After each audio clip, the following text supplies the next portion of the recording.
August of 1995, in our little pickup truck, drove all the way up the East Coast to Acadia National Park. My God, I had never known that so much beauty existed as when we drove the truck above the clouds of Cadillac Mountain, and we're up there at one of the highest points on the northeastern coast, looking out at the vast expanse of ocean and the vast expanse of greenery.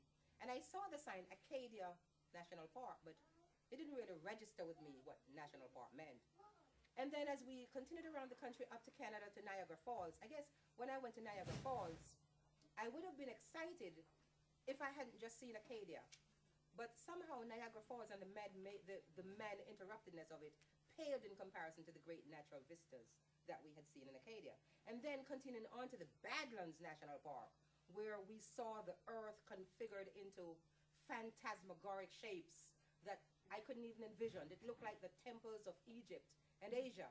And I thought, wait a minute, this is the earth, but I'm not accustomed to the earth looking like this.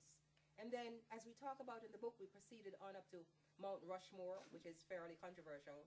And then it was while we were in Yellowstone National Park, among the thundering herds of buffalo, among the wild antelope on the plain, seeing the moose crossing the road, watching the coyote come down in the dark, and not to mention the incredible geysers going off everywhere, that it suddenly struck me, well, Yellowstone National Park, I saw the word National Park again. And then it occurred to me that in all the beautiful, extraordinary places we visited, they were all had this National Park tag.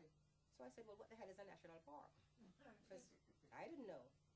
But then, as we continued around the country up to Washington State and beyond, I really got an appreciation of the vast natural treasury of America that was here before the Europeans came to this country, and that is still beautifully maintained and managed with our tax dollars for the inspiration and recreation of the American people.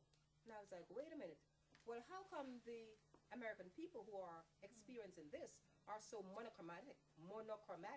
There are no vestiges of African Americans or of Asians or of Latinos or of Hispanic people. What is the